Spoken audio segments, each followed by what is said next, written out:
H.P. Lovecraft, Old Bugs, narrated by Howard King.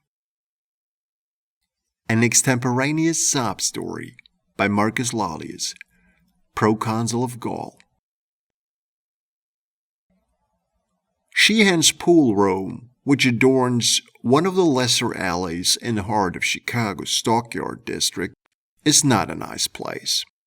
Its air, freighted with 1,000 odors, such as Coleridge may have found at Cologne, too seldom knows the purifying rays of the sun, but fights for space with the acrid fumes of unnumbered cheap cigars and cigarettes which dangle from the coarse lips of unnumbered human animals that haunt the place day and night. But the popularity of Sheehan's remains unimpaired. And for this, there is a reason obvious to anyone who will take the trouble to analyze the mixed stenches prevailing there. Over and above the fumes and sickening closeness rises an aroma once familiar throughout the land, but now happily banished to the back streets of life by the edict of a benevolent government, the aroma of strong, wicked whiskey, a precious kind of forbidden fruit indeed, in this year of grace, 1950. Sheehan's is the acknowledged center of Chicago's subterranean traffic in liquor and narcotics, and as such has a certain dignity which extends even to the unkempt attachés of the place. But there was until lately one who lay outside the pale of that dignity, one who shared the squalor and filth, but not the importance of Sheehan's. He was called Old Bugs, and was the most disreputable object in a disreputable environment. And what he had once been, many tried to guess, for his language and mode of utterance, when intoxicated to a certain degree, were such as to excite wonderment. But what he was presented less difficulty for Old Bugs, and superlative degree epitomized the pathetic species known as the bum or the down and outer.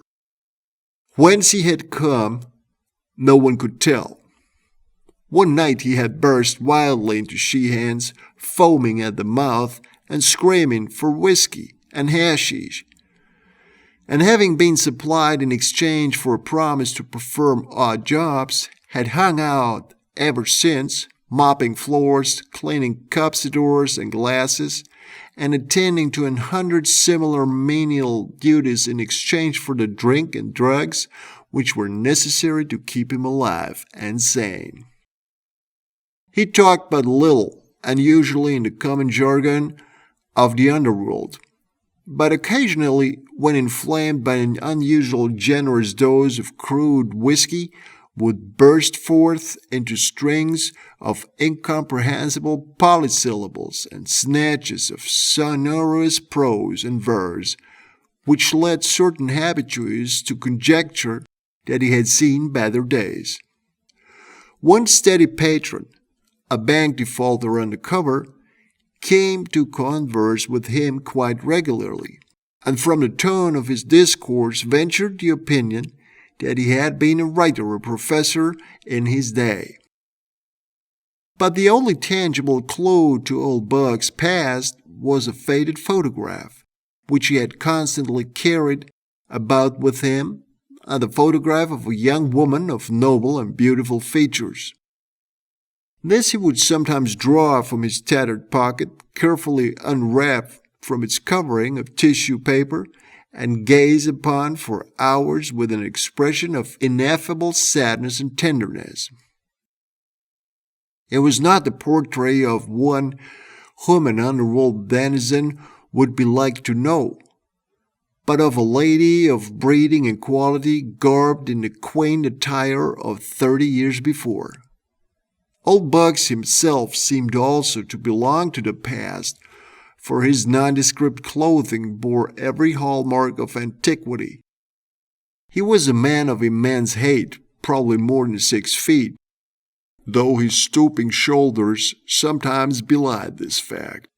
His hair, a dirty white and falling out in patches, was never combed, and over his lean face grew a mangy stubble of coarse beard, which seemed always to remain at the bristling stage, never shaven, yet never long enough to form a respectable set of whiskers. His features had perhaps been noble ones, but were now seamed with the ghastly effects of terrible dissipation. At one time, probably in middle life, he had evidently been grossly fat, but now he was horribly lean, the purple flesh hanging in loose pouches under his bleary eyes and upon his cheeks. Altogether, old Bugs was not pleasing to look upon. The disposition of old Bugs was as odd as his aspect. Ordinarily, he was true to the derelict type, ready to do anything for a nickel or a dose of whiskey or hashish. But at rare intervals, he shewed the trades which earned him his name. Then he would try to straighten up, and a certain fire would creep into the sunken eyes. His demeanor would assure an unwonted grace and even dignity, and the sudden creatures around him would sense something of superiority, something which made them less ready to give the usual kicks and cuffs to the poor butt and drudge. At these times he would shew a sardonic humor, and make remarks which the folk of Sheehan's deemed foolish and irrational. But the spells would soon pass, and once more old Bugs would resume his eternal floor scrubbing and cuspidor cleaning. But for one thing old Bugs would have been an ideal slave to the establishment, and that one thing was his conduct when young men were introduced for the first drink. The old man would then rise from the floor in anger and excitement, muttering threats and warnings and seeking to dissuade the novices from embarking upon their course of seeing life as it is. He would sputter and fume, exploding into sesquipedalian admonitions and strange oaths, and animated by frightful earnestness, which brought a shudder to more than one drug-wrecked mind in the crowded room. But after a time his alcohol-enfeebled brain would wander from the subject, and with a foolish grin he would turn once more to his mop or cleaning rag. I do not think that many of Sheehan's regular patrons will ever forget the day that young Alfred Trevor came. He was rather a fine, a rich and high-spirited youth who would go the limit in anything he undertook. At least, that was the verdict of Pete Schultz, Sheehan's runner, who had come across the boy at Lawrence College in a small town of Appleton, Wisconsin. Trevor was the son of prominent parents in Appleton. His father, Carl Trevor, was an attorney and citizen of distinction, whilst his mother had made an enviable reputation as a poetess under her maiden name of Eleanor Wing. Alfred was himself a scholar and poet of distinction, though cursed with a certain childish irresponsibility which made him an ideal prey for Sheehan's runner. He was blond, handsome, and spoiled, vivacious and eager to taste the several forms of dissipation about which he had read and heard. At Lawrence he had been prominent in the mock fraternity of Tappa Tappa Keg, where he was the wildest and merriest of the wild and merry young roisterers. But this immature collegiate frivolity did not satisfy him. He knew deeper vices through books, and who longed to know them at first hand. Perhaps his tendency toward wildness had been stimulated somewhat by the repression to which he had been subjected at home. For Mrs. Trevor had particular reason for training her only child with rigid severity. She had in her own youth been deeply and permanently impressed with the horror of dissipation by the case of one to whom she had for a time been engaged. Young Gilpin, the fiancé in question, had been one of Appleton's most remarkable sons. Attaining distinction as a boy through his wonderful mentality, he won vast fame at the University of Wisconsin, and at the age of 23 returned to Appleton to make up a professorship at Lawrence and to slip a diamond upon the finger of Appleton's fairest and most brilliant daughter. For a season all went happily, till, without warning, the storm burst. Evil habits, dating from a first drink taken years before in woodland seclusion, made themselves manifest in the young professor, and only by a hurried resignation did he escape a nasty prosecution for injury to the habits and morals of the pupils under his charge. His engagement broken, Gilpin moved east to begin life anew. But before long, Appletonians heard of his dismissal and disgrace from New York University, where he had obtained an instructorship in English. Gilpin now devoted his time to the library and lecture platform, preparing volumes and speeches on various subjects connected with belles lettres, and always showing a genius so remarkable that it seemed as if the public must sometime pardon him for his past mistakes. His impassioned lectures in defense of William Poe, Verlaine, and Oscar Wilde were applied to himself as well, and in the short Indian summer of his glory there was a talk of a renewed engagement at a certain cultured home on Park Avenue. But then the blow fell. A final disgrace, compared to which the others had been as nothing, shattered the illusions of those who had come to believe in Gilpin's reform. And the young man abandoned his name and disappeared from public view. Rumor now and then associated him with a certain Consul Hastings, whose work for the stage and for motion picture companies attracted a certain degree of attention because of his scholarly breadth and depth. But Hastings soon disappeared from the public eye, and Gilpin became only a name for parents to quote in warning accents. Eleanor Wing soon celebrated her marriage to Carl Trevor, a rising young lawyer, and of her former admirer retained only enough memory to dictate the naming of her only son, and the moral guidance of that handsome and headstrong youth. Now, in spite of all that guidance, Alfred Trevor was at Sheehan's and about to take his first drink. "Boss!" cried Schultz, as he entered the vile-smelling room with his young victim. "Meet my friend Al Trevor. Best little sport up at Lawrence. That's in Appleton, Wisconsin, you know.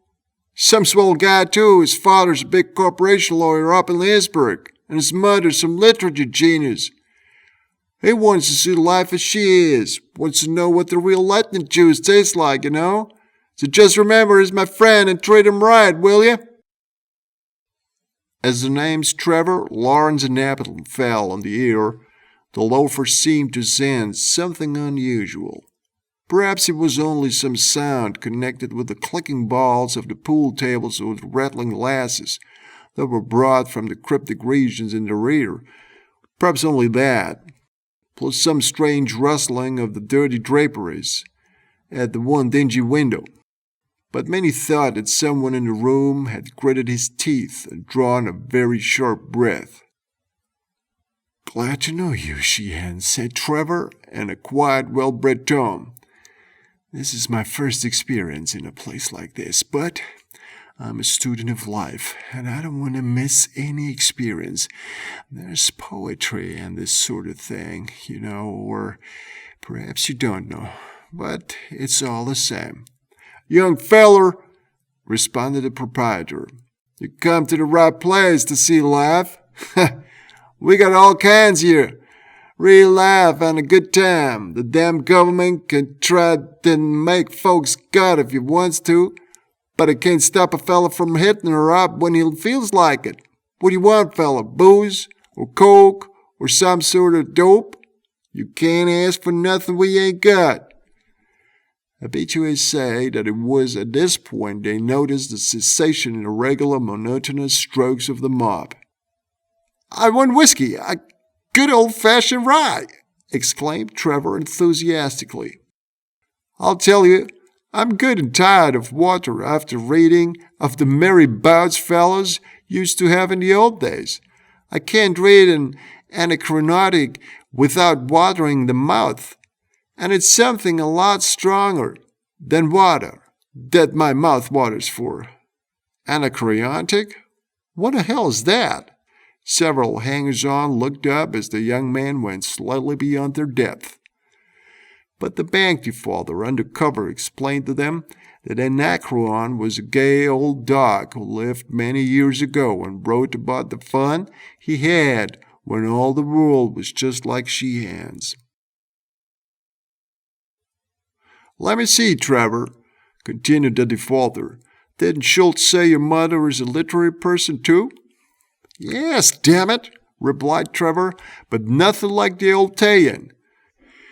She's one of those dull, eternal moralizers that try to take all the joy out of life. Namby-pamby sort ever heard of her? She writes under her maiden name of Eleanor Wing. Here it was that old Bugs dropped his mob. Well, here's the stuff, announced Sheehan joyfully as a tray of bottles and glasses was wheeled into the room.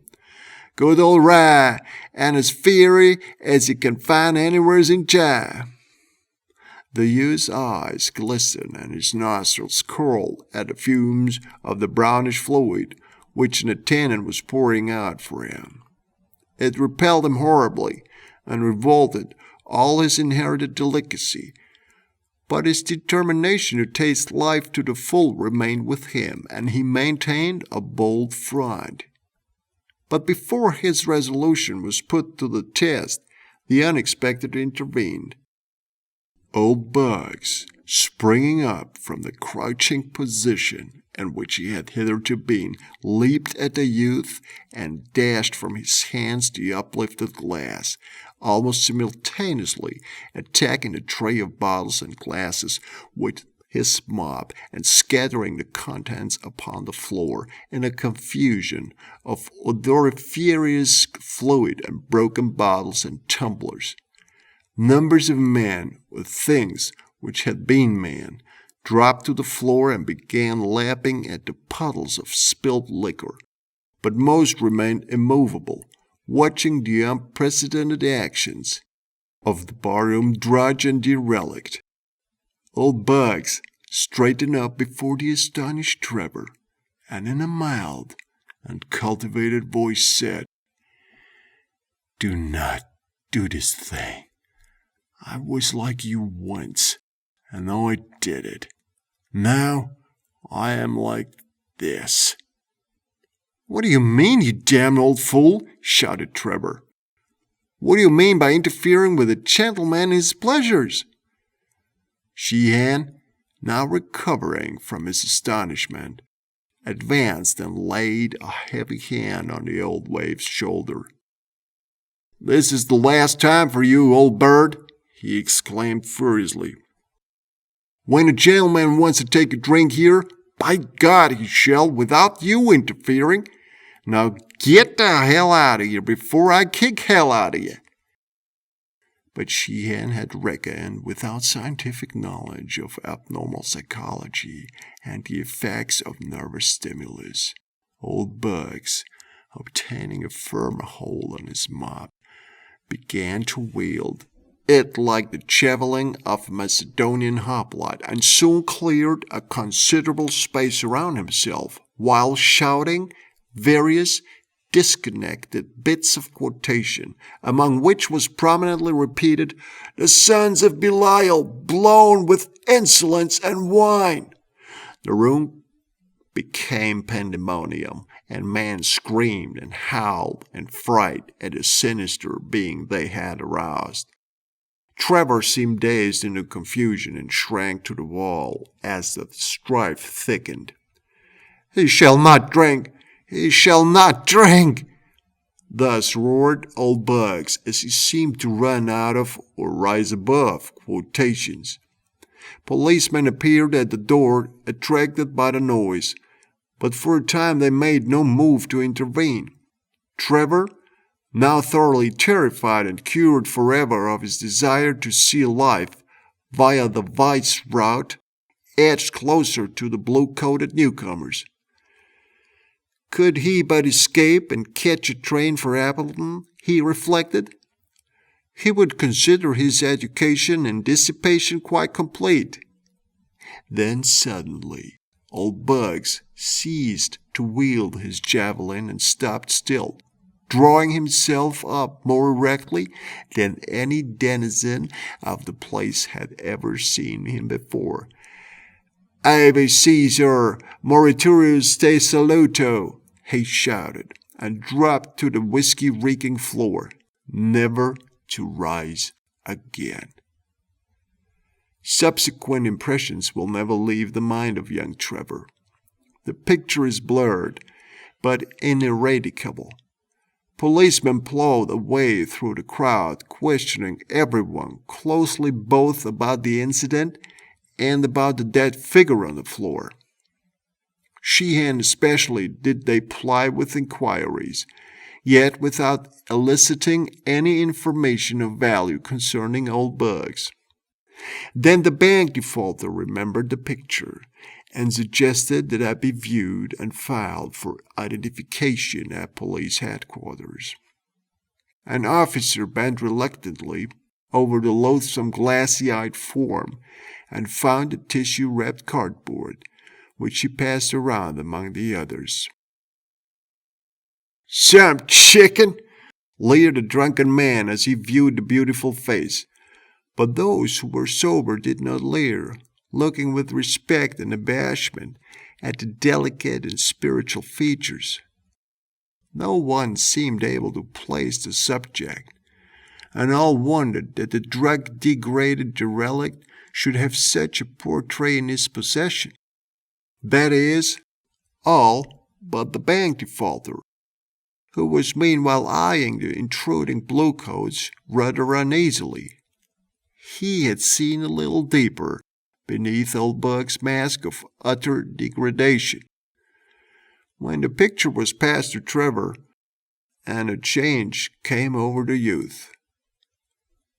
After the first start, he replaced the tissue wrapping around the portrait, as if to shield it from the sordidness of the place. Then he gazed, long and searchingly, at the figure on the floor, noting his great height and the aristocratic cast of features, which seemed to appear now that the wretched flame of life had flickered out. "No," he said hastily, as the question was put to him. He did not know the subject of the picture. It was so old, he added, that no one could be expected to recognize it.